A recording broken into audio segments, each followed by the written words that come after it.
அனைவருக்கும் வணக்கம். சென்ற வருடம் இதே நாளில் நடிகர் கேப்டன் விஜயகாந்த் அவர்கள் உடல்நிலை சரியில்லாமல் இறக்குறாங்க. இன்று அவருக்கு 1ஆம் ஆண்டு நினைவஞ்சலி.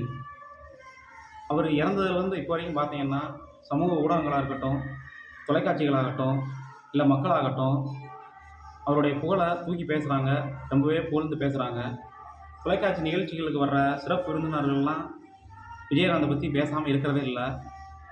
அவர் 50க்கும் மேற்பட்ட இயக்குநர்கள்லாம் உருவாக்கினார், பல தயாரிப்பாளர்களை உருவாக்கினார், தன்னோட சக பணியாளர்களை தூக்கி விட்டார், அவங்களுடைய வாழ்க்கையில் ஒளி ஏற்றினார், 3 வேளையும் இலவசமாக உணவளித்தார், தன்னுடைய சக தொழிலாளர்களுக்கும் சமமாக உணவளித்தார்.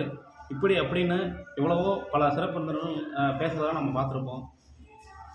நான் என்ன நினைக்கிறேன்னா, அப்படியே முன்னோக்கி பல வருடங்களுக்கு முன்னாடி போனோம் அப்படின்னாலும் இதே விஜயகாந்த் தான் அப்பயே இருந்திருப்பார், இதே மனசு தான் அப்பயே இருந்திருக்கும். அப்படி இருந்தும் அவர் ஏன் தோற்கடிக்கப்பட்டார்? இதே மாதிரி நம்ம அப்போ கொண்டாடி இருந்தோம்னா ஒருவேளை இன்னும் சில காலங்கள் அவர் நம்மோடு இருந்திருப்பாரோ அப்படின்ற ஒரு எண்ணம்லாம் தோணுது. அவர் கூட இருக்கிறவங்களே அவருக்கு நம்பிக்கை துரோகம் பண்ணிட்டாங்க.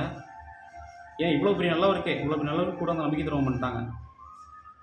ஒருவேளை அவங்க அவரோட நல்ல மனசை புரிஞ்சுக்கலையோ, அருகில் இருந்தவர்களும் அவரோட நல்ல மனசை புரிஞ்சுக்கலையோ அப்படின்ற மாதிரி பல ஐயங்கள்லாம் நம்மளுக்கு தோன்றுது. நான் என்ன சொல்கிறேன் அப்படின்னா, ஒரு தலைவர் நல்ல காரியம் செஞ்சுருக்காரு. அந்த நல்ல காரியம் செஞ்சதே நம்ம அவர் இறந்த பிறகு தான் நம்ம இவ்வளோ தூரம் தெரிஞ்சுக்க வேண்டியதாக இருக்குது. அதுக்கு முன்னாடிலாம் விஜயகாந்தை பற்றி நிறைய கேலி கிண்டல்கள், நிறைய நகைச்சுவை தொடர்கள், நகைச்சுவை இதெல்லாம் வந்துச்சு. நானே பார்த்து நிறையா சிரிச்சிருந்திருக்கேன். ஏன்னா அப்போ எனக்கு அவ்வளோவா பலருக்கு தெரிஞ்சிருக்காது, எனக்கு மட்டும் இல்லை, பலருக்குமே அவரை பற்றி சரியாக தெரிஞ்சிருக்காது. ஏன்னா இறந்த பிறகு தான் இவ்வளோ பேர் அவர் கூட இருந்தவங்களும் சரி, பலர் அவரை பற்றி புகழ்ந்து பேசுகிறாங்க, அவர் இவ்வளோ செஞ்சுக்கிறார். ஏன்னா இந்த மனுஷனமாக நம்ம இப்படி ஏராளமாக சிரிச்சிட்டோம், பேசிட்டோம் அப்படிலாம் நான் பல நாள் ரசிச்சிருக்கேன். ஒரு நல்ல தலைவர் அவர் இருக்கும்போது யாரும் உணரலை, அவர் இறந்த பிறகு நம்மளாம் உணர்றோம். நீ நம்ம தலைவர்களை தேவையில்லை, முதல்ல நம்ம நம்மளை சரி பண்ணிக்கணும். நம்ம சரி பண்ணிக்கிட்டு நல்ல தலைவர்களை உணர்ந்தால் இன்னும் மேலும் நல்ல தலைவர்களாக உருவாகுங்கிறது என்னுடைய தனிப்பட்ட கருத்து.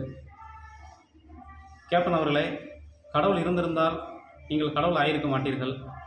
கடவுள் இல்லை, அதனால் நீங்கள் எங்களுக்கு கடவுளாக மாறிவிட்டீர்கள். வாழ்க வளர்க கேப்டன் புகழ். நன்றி, வணக்கம்.